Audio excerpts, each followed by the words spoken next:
sobre a obra Don Quixote do Cervantes, a gente pode, como já foi dito, dizer ainda muita coisa, né? Mas a gente acha no livro de Michael McGrady, Dom Quixote e Catolicismo, mais propriamente no capítulo 4, uma interpretação da figura de Dom Quixote como alguém que está inclinando-se para a verdade, né? Toda a sua jornada, ali sua aventura, aquela coisa toda, ser, na verdade, uma forma de se buscar o princípio, vamos dizer, transcendente de sentido para a sua história pessoal. Então é como se Don Quixote estivesse vivendo ali uma jornada como um indivíduo contemplativo em ação, né, na maneira de Santo Inácio de Loyola. Então Michael McGrady coloca nesse capítulo que uma ênfase maior na questão da postura de consciência, né, do próprio Don Quixote ao tentar recriar, né, a sua própria vida, encarnando a sua própria vida, as aventuras que ele assimilou em seus livros. Então a gente vê dentro da narrativa do livro bastante referências, né, ao imaginário cristão, né, como que todo aquele cenário estivesse sendo vivido por alguém embrenhado dentro de uma cosmovisão cristã, né. Alguns até advertem para a possibilidade de haver ali, por parte do Miguel Cervantes, uma sátira, né, propriamente dita, aos católicos, né, naquele tempo da Inquisição, né, espanhola, aquele medo todo, né, aquela necessidade até de afirmar publicamente, exageradamente a fé, né, e isso daí você encontra também alguns traços do próprio personagem. Então, de um cavaleiro andante, né, que está querendo emular aí os feitos dos seus imaginários heróis dos livros, né, Dom Quixote, de certa maneira, ele chega num ponto da história que ele vai se ver como realmente ele é, entre aspas, né, como o mundo o vê, né, dentro daquela medida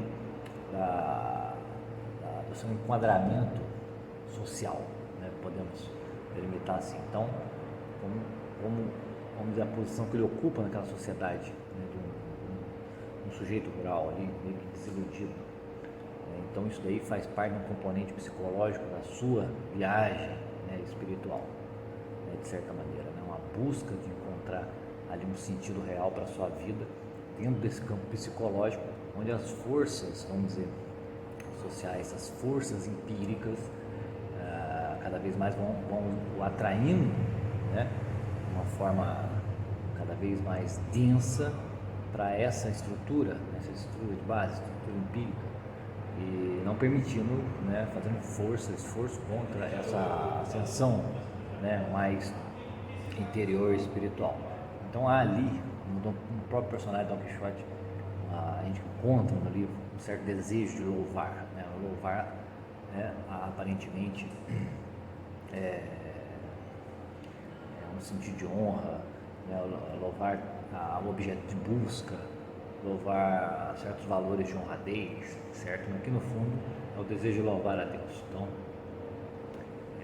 isso daí fica bem claro, e fica bem claro também a influência da personificação, né, dos próprios princípios espirituais da via jesuítica, né, de Santo Inácio de Loyola. Isso daí a gente percebe também o autor Michael McGrady dá uma certa ênfase nisso daí, porque os jesuítas, né, tinham mais ou menos ali um traço teológico voltado mais para a mística, no sentido de uma certa oposição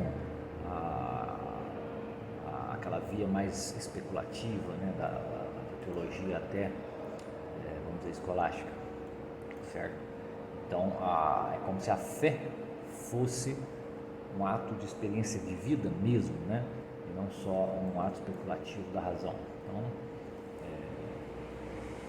uma certa preparação ascética, né, em receber essa via mística, esse misticismo, né? Então isso daí, essa preparação, digamos, jesuítica, ignaciana, né, ela se perfaz todo dentro da ideia de se encontrar na própria caridade, no próprio serviço, né, o acesso nessa via mística. não apenas a vida de estudo, a vida contemplativa no sentido mais comum do termo, né? Aquela vida do monge, parada, não, mas é a vida do homem de ação, né?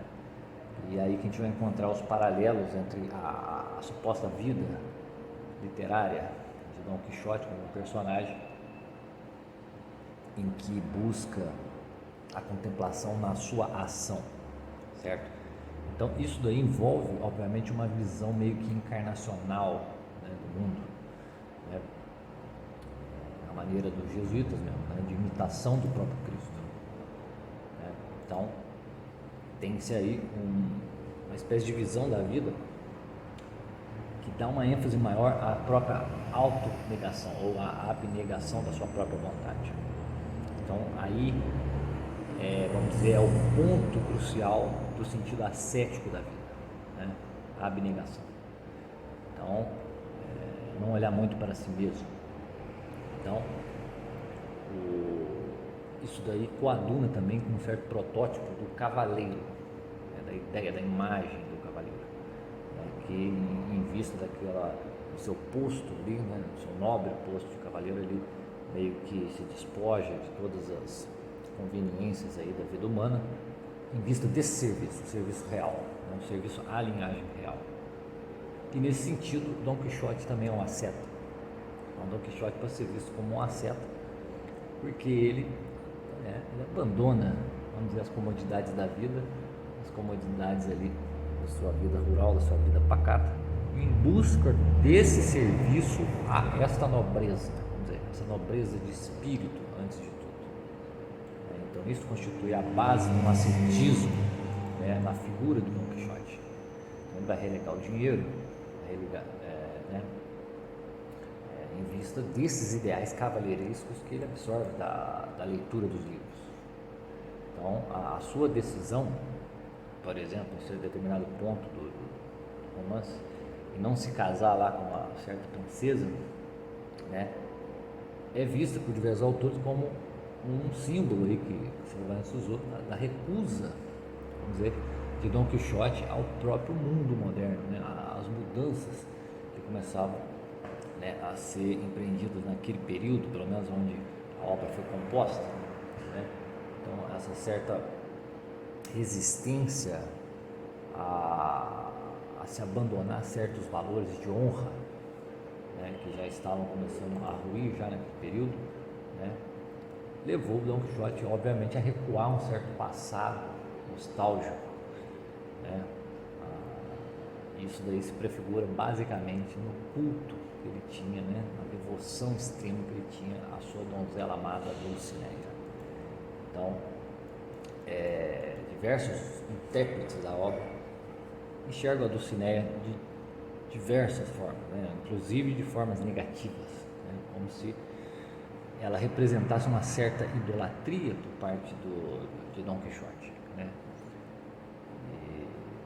Como um próprio ícone religioso, né? No sentido tanto idolátrico como no sentido devocional. Então o Dom Quixote ele vamos dizer, o motor que engendra nele a energia necessária para, né, embrenhar-se nessa via ascética, né, despojar de si mesmo em vista de um ideal supremo, superior, está ligado, relacionado profundamente a essa figura de esperança, de fantasia, né, a princípio da Dulcinea. Então, ela é uma figura, a mulher por excelência, né, quase que como uma divindade, né, na forma como Don Quixote, ao longo do texto, vai se referindo a ela. É como aquele homem cristão que conversa com outros que não têm fé, diz, a fé, ou senão a graça do Espírito Santo, ou senão o milagre de uma vida cristã, vai expondo, né,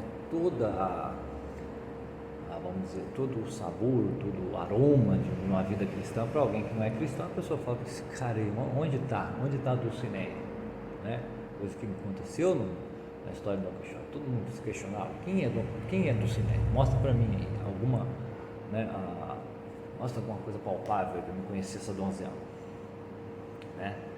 Então em vista disso, você pode interpretar, segundo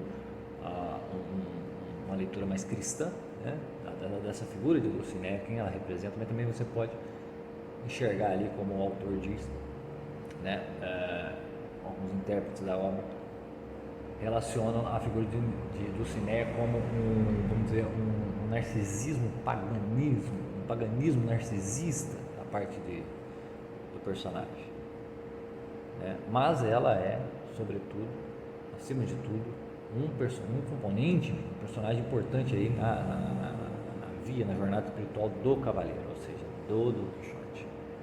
Então ela vai representar maximamente uma certa realidade mística que Don Quixote está buscando, certo? Então isso daí, vamos dizer, é o motor, o impulso, né? Nem tanto o desejo de imitação simplesmente dos feitos dos heróis da cavalaria nos livros, mas o desejo de encontrar esse princípio mais ou menos invisível e impossível, né? Que acaba, vamos dizer, participando da vida de qualquer ser humano. Qualquer ser humano tem esta fonte de atração, né, superior, né, que a gente tende a ligar a diversos objetos, né? Uma ideia, um objetivo profissional, sei lá, uma realidade até preternatural e a Deus, no fim das contas, né? Que é Deus. Então o próprio filósofo Unamuno, ele vai observar que alguns atos de Don Quixote, como a maneira como ele se penitenciou, né, num determinado ponto da obra, como isso lembra, né, alguns fatos biográficos aí da história de Santo Inácio, certo? Então Don Quixote, ao se isolar lá numa serra, se não me engano, a Serra Morena, né, e fazer lá a sua penitência, né, do nada, né, só para agradar ou para provar para sua donzela como ele amava, né, isso daí tem uma raiz, tem um espectro da espiritualidade inaciana, né? Então isso tem uma importância muito grande dentro do contexto da história do Don Quixote, porque isto relaciona maximamente a figura do Don Quixote não a um simples narcisista pagão, mas a um cristão, a um sujeito cristão. Tudo indica que aquele sujeito, na verdade, dentro ali do seu suposto delírio, ele estava buscando a coisa certa, certo? E dando vamos dizer, uma roupagem ali, conforme aqueles elementos que subsistiam dentro da sua memória, né? Então há toda uma questão também, né, como diz um dos intérpretes aí da obra, aí, Menéndez Pidal, né, que se encontra nesse livro de Michael McRae, ele cita uma parte que ele diz que existe uma importância moral dessa penitência de Don Quixote. Aí ele diz, abre aspas, este é o momento em que sua loucura entrevê toda a grandeza moral de que era capaz. Então há ali uma espécie de epifania, né, causada aí por essa privação voluntária em vista do agrado dessa donzela, né, vamos dizer, etérea, né? E dentro da espiritualidade inaciana, que tem esse caráter de contemplação na ação, né? Essa questão moral, né, da penitência é um dos pilares, certo? Isso daí você encontra dentro dos próprios exercícios espirituais que Santo Inácio propôs, etc. Né? Então, vamos dizer, podemos aqui arranhar que Don Quixote era mais ou menos uma figura emblemática da mentalidade, né, vamos dizer, dominante no sentido espiritual, né, ou predominante, ou estava ascendendo ali naquele campo de perspectivas em que Miguel de Cervantes empreendeu a obra. Então, depois da penitência, o Don Quixote ele meio que sai e encontra aquela princesa que ele renega, né, que ele não aceita casar com ela. Então ele fica imbuído ainda mais mais naquele seu desejo de encontrar a donzela real, não a donzela empírica, né? A donzela real no sentido da donzela a ser buscada, não a donzela que está presente, né? E em todo momento você observa na obra que Dom Quixote, em vários pontos, reconhece, né, que as consequências, os andamentos, as fortuidades do seu próprio comportamento, tudo isso está sujeito a uma ordem superior, né, a uma força superior, certo? Ele, vamos dizer, em determinado momento do livro, você percebe que ele crê firmemente que ele está, né, recebendo o Cristo na realidade material, que é aquela parte onde ele cria lá o tal do bálsamo de Fierabras, né, que acha que vai curar os ferimentos lá das inúmeras coças que ele andou levando, né, devido à sua grande fé no seu intuito. Então ele faz uma oração sobre aquele frasquinho, né, reza lá uma série de Pai Nosso, de Ave Maria, ou seja, ele tinha, né, alguma fé imbuída dentro do esquema geral da sua, entre aspas, loucura, né? Isso nos faz lembrar o que? Uma espécie de reminiscência, né, da própria oração eucarística, né? Agora, não sabemos se isso foi uma espécie de deboche, ironia na parte do Cervantes em relação à igreja, ou se isso daí, né, simplesmente é a consequência direta de uma mentalidade cristã predominante, certo? Mas o fato é que o personagem, né, está invocando, né, uma forma tradicional, né, do catolicismo romano, que é a encarnação sacramental, certo? Isso daí mostra que esse cavaleiro, ele está imbuído dentro de uma espécie de ascese, né, fazendo penitências, claro, a seu modo, né, conforme os trejeitos da cavalaria. Tem ali um objeto de desejo suprassensível, né, que é a própria Dulcinea, um desejo místico, né, uma busca mística, e dentro da sua aventura ele vai desenrolando esse processo contemplativo, né, de forma ativa, certo? Então, olha só, é como se o processo de união, né, entre esse princípio a ser alcançado na figura de Dulcinea, né, que embora Dom Quixote deixe escapar ali, né, a fonte dessas figuras, dessa figura da Dulcinea, qual é a fonte real, né, o que ela realmente é esse Deus que ele respeita e ele crê, né, e mostra que crê em diversas partes do livro. Mas o processo unitivo entre essa forma chamada Dulcinea e o espírito de Quixote, né, acontece quando ele exterioriza essa sua espiritualidade, quando ele sai para a sua aventura, né, quando ele, por exemplo, em determinado momento faz até uso do rosário, inventa ali um rosário com um pedaço de pano, ou seja, ele está formando, né, historicamente, na sua história ali, empiricamente, né, tudo aquilo que ele tem, vamos dizer, como pano de fundo da sua loucura, que é a fé, certo? Lembrando que aquela época era uma época que, claro, durante a Reforma Protestante, um aumento considerável aí a devoção à Santíssima Virgem, né, na época, inclusive, que o Cervantes escreveu. Então, diversas situações ali do livro é mencionado também o rosário, de alguma forma. Então, o próprio Dom Quixote, ele se baseando num cavaleiro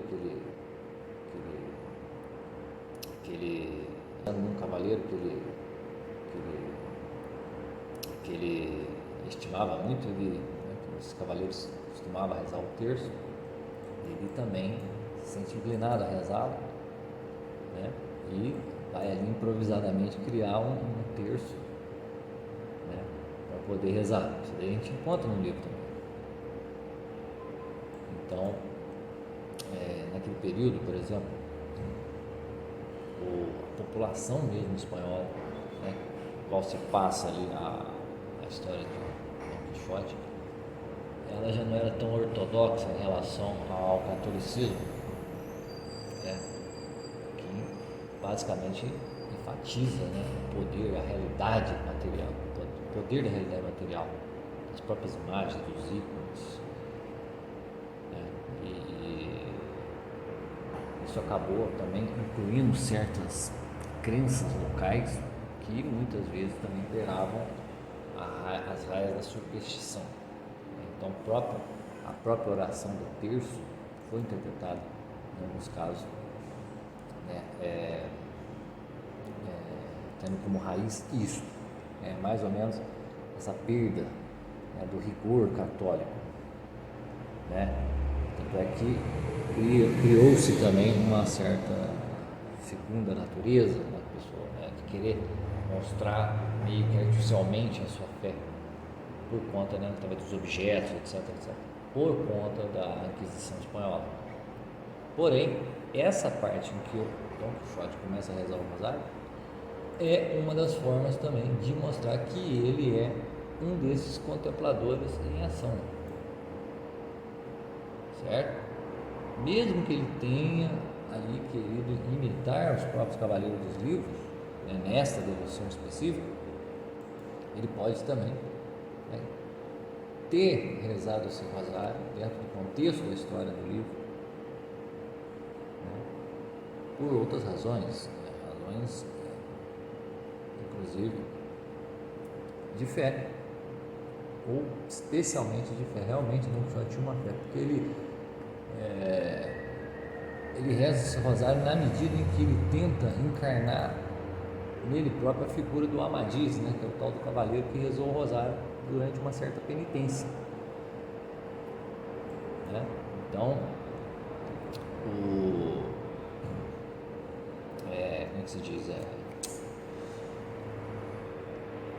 Alguns autores dizem que isso daí demonstra a loucura de Dom Quixote, né? E a intenção de Cervantes em debochar da fé cristã, no sentido de que ela, como se ela fosse um pano de fundo para a loucura, né?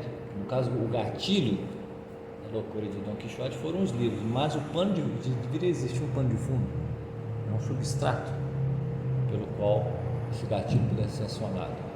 Então, o fato dele improvisar ali um rosário, né, com uma tira de pano, que naquela época era utilizada, né, como hoje nós utilizamos papel higiênico, alguns autores como Carol Johnson, né, que interpretam aí também o livro Dom Quixote, tem por esse lado, mas a gente, né,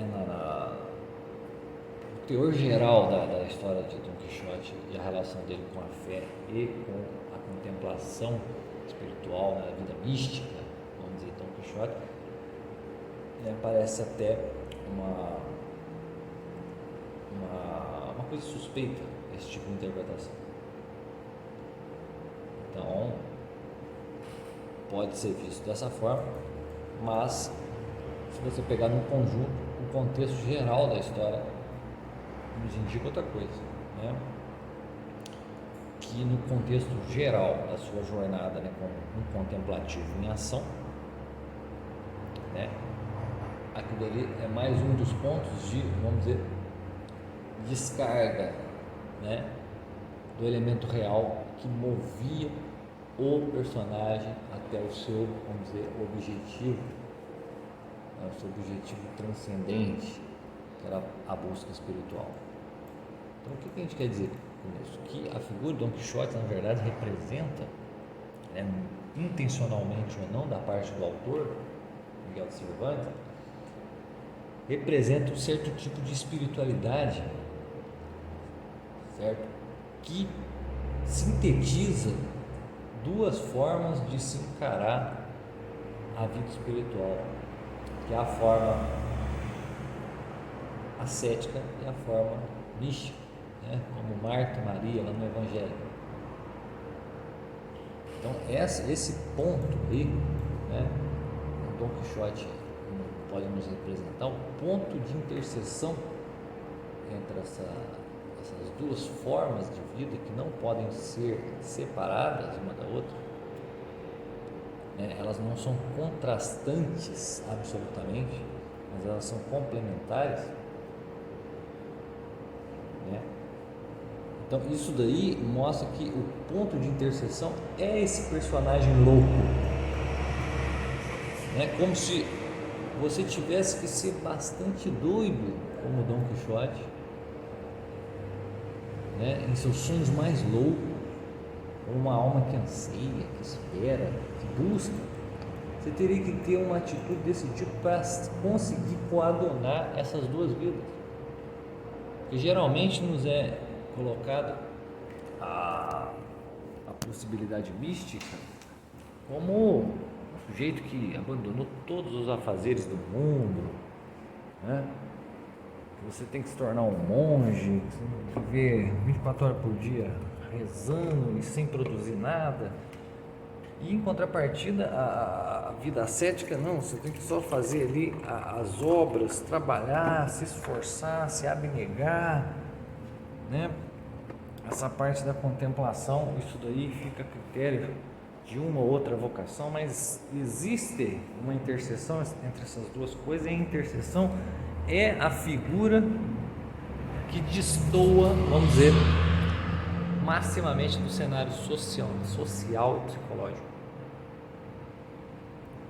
Por mais que o místico ou as setas possam ser estranhos ao cenário social e psicológico, eles, vamos dizer, tomados assim como contrastes, como oposições de comportamento e forma, eles são mais assimiláveis do que a figura do contemplativo em ação.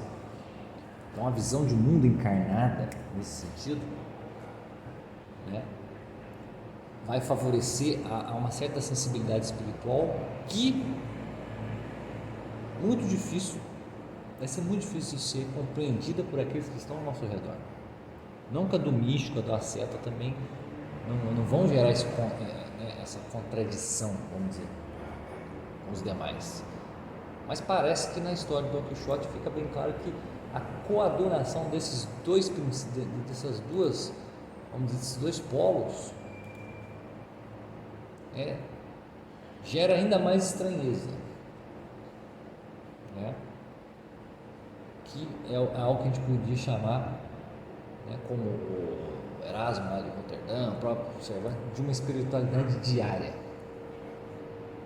ou seja, a espiritualidade andante, certo? A espiritualidade de uma busca maior de Deus na vida cotidiana. Então, se você é um marceneiro, você é um marceneiro contemplativo. Se você é um mecânico, você é um mecânico contemplativo. Se você é um lixeiro, você é um lixeiro contemplativo. Você converte meio que num ato de loucura, né? Se espelhando nos mais altos heróis, que podem ser os santos, no caso do Dom Quixote foram os cavaleiros, né? Para a maior glória de Deus. Você se transmuta nesse personagem, que não é um personagem no sentido de uma ficção, como é o Dom Quixote, é um personagem no sentido de uma afirmação concreta, né? No intuito de dar maior glória a Deus. E dar maior glória a Deus é um dos princípios, né, que subscreve dentro dos exercícios espirituais de Santo Inácio, né? Dar maior glória a Deus, né? Então esse contemplativo em ação, que é o que funde essas duas coisas, ele vive para louvar e para se salvar, né? Dar maior glória a Deus e para salvar a sua alma. Então ele vai nas suas escolhas perceber as oportunidades para louvar a Deus e até aperfeiçoar o seu mundo interior, sua alma. E é isso que o Dom Quixote faz dentro da sua loucura, sem o saber de início e depois o sabendo no fim da sua vida. certo? Bom, Dom Quixote, ele inclusive afirma, dentro do contexto da sua história, a questão do livre-arbítrio, né? E nas suas falas até a questão do juízo final, etc. Tudo isso daí você encontra, né? O próprio diabo. Então, quer dizer, toda a vida ali aventureira de Dom Quixote, ela está permeada do imaginário cristão, que serve como um substrato para o gatilho da busca feroz, ferrenha, né, pela contemplação através da ação.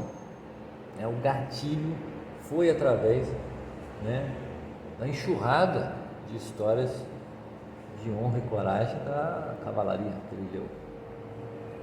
Vê que a palavra diabo, como um opositor, como um inimigo etéreo que está ali presente em todas as circunstâncias, aparece mais de 100 vezes aí ao longo do livro, segundo o Michael McGrady, né? Em vários contextos ali.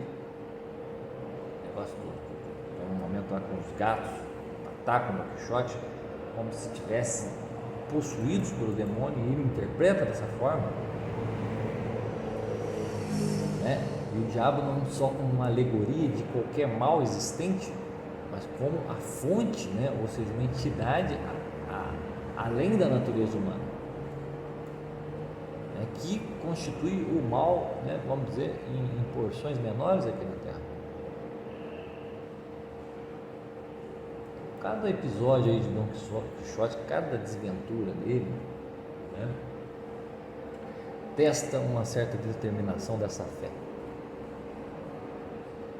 testa esse desejo intenso de estar na busca de um objeto, né, do qual ele fez como ícone uma mulher, uma donzela. A gente pode relacionar isso com a graça. Certo? Então, a graça que a gente busca através dos sacramentos, através de uma vida de oração, através da penitência, da vida mística, ascética, a graça, ela é personificada na mente, no psicológico de Dom Quixote como a Dulcinea de Toboso. Certo? Todo aquele mal moral, aquele mal humano, né, que Dom Quixote enfrenta dentro da sua suposta loucura, onde o ambiente social via ele como um louco, completamente varrido. Ele enxergava naquilo ali, meio que inconscientemente, a figura demoníaca em contraposição à figura divina, a figura do bem que a imagem de Dulcinea de Toboso imprimia em seu espírito. Certo? Então, fala muito sobre essa questão do mal ali, através da influência demoníaca, né, da astúcia do demônio, né, como um enganador, como um instrumento maligno, né, como uma fonte maligna, né. E ele vive citando ali feiticeiros, olha ali, tem um gigante ali, não, mas não tem nada ali é uma torre, sei lá, um moinho de vento, não, mas é um feiticeiro que está colocando a cabeça essa imagem, mas na verdade ali por detrás daquela forma aparente está uma essência que nós não enxergamos, que é o mal, é o diabo. Certo? E por que isso aconteceu com Alonso Quijano, que é supostamente o verdadeiro sujeito da história? Don Quixote é o sujeito, vamos dizer, o sujeito imaginário, né, desse homem, Alonso Quijano, né? Uma certa paixão pela vida. O sujeito encontrou ali, ele tinha ali toda uma vida católica, provavelmente, né, uma estrutura católica, cristã, no mundo que ele vivia, e de repente ele, com tudo isso sedimentado na velhice, né, um fidalgo, lendo aqueles livros de cavalaria, esses livros exercem uma pressão imaginária tão grande na mente desse homem, que dispara nele esse gatilho né, da busca incessante por uma vida maravilhosa. É como se o cristianismo dele tivesse dormente. E na figura rebuscada deste homem, com traje de cavaleiro, como um cavaleiro andante, né, ali ele passa a procurar Deus, ele passa a se mover, ele passa a agir, né, contemplativamente, a fim de encontrar esse Deus na sua ação, no seu delírio, na sua loucura, né? E o aspecto mais definitivo disso é essa relação amorosa com Dulcinea, né? É como se fosse um símbolo da glória eterna, como diz lá o Unamuno, né? O próprio estopim da fé de Dom Quixote, que nada mais é que a busca pela eternidade, nada mais é que a religiosidade, como São Paulo dizendo, é Cristo que vive em mim. Dom Quixote dizia, é Dulcinea de Toboso que vive no meu coração. Pois ele mesmo admite, eu não sei se ela existe ou não, né? Eu não sei se ela existe ou não, mas não importa, porque eu tenho um otimismo na sua figura, esse otimismo indomável do herói é um otimismo cristão, é o otimismo que nós temos em nunca ter a certeza daquilo que cremos, mas cremos ainda assim. Não sei se Dulcinea existe, mas Dulcinea merece o meu apreço. Eu quero acreditar nela, que eu vou ter um encontro com ela, por isso vou buscá-la, e vou buscá-la contemplando-a nas minhas ações cotidianas, na minha vida. Isso é Dom Quixote, isso é o Quixote contemplativo em ação. E ele próprio depois dispensa esse gatilho.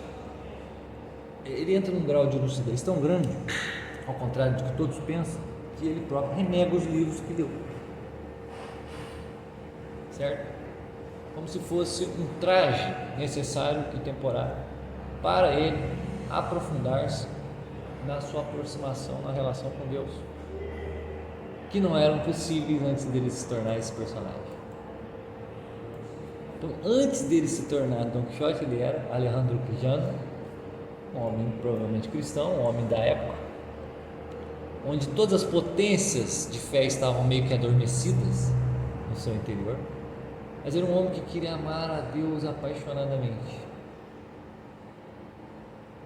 E por conta do gatilho, né, da pressão exercida por todo o imaginário cavalheiresco dos livros, ele encontra esse gatilho dentro das formas cavalheirescas, que nada mais são do que formas que são atribuídas ao imaginário cristão. Todo mundo do cavalheirismo heróico é um mundo cristão. Então, quer dizer, esse cavalheirismo aí que serviu de gatilho para o personagem, né, para Alejandro Quijano, ele não roubou nada do cristianismo, pelo contrário, é o cristianismo de Dom Quixote que rouba algo desse cavalheirismo. Então o cavalheirismo ali é só um traje necessário, um gatilho, como nós aqui na nossa vida cotidiana. Às vezes nós precisamos, vamos supor, um professor, um engenheiro, um médico, um advogado, nós precisamos encarnar essa nossa figura, vamos dizer assim, né? Às vezes de uma forma quixotesca, certo? Às vezes você sei lá, tem uma vocação para ser professor, mas você trabalha como gari, e se não dá para socialmente você ser professor, seja professor quixotescamente, que é o quê? Que é quando o mais fundo do desejo pessoal, o mais fundo, o mais obscuro, interno, interior do sujeito, transcende e arrasta tudo para ele, né? Transcende o social, transcende até o psicológico e traga tudo isso daí para dentro do seu interior, para dentro dessa sua vontade grande, né? Mas claro, tudo isso né, voltado e alinhado para a busca de um princípio eterno, que era isso que Quixote fazia. É isso que mostra o termo da sua história, certo? O termo da história de Dom Quixote é isso, é você utilizar veículos, certo, do mundo temporal como suportes para se aproximar com Deus e depois se despojar desses veículos.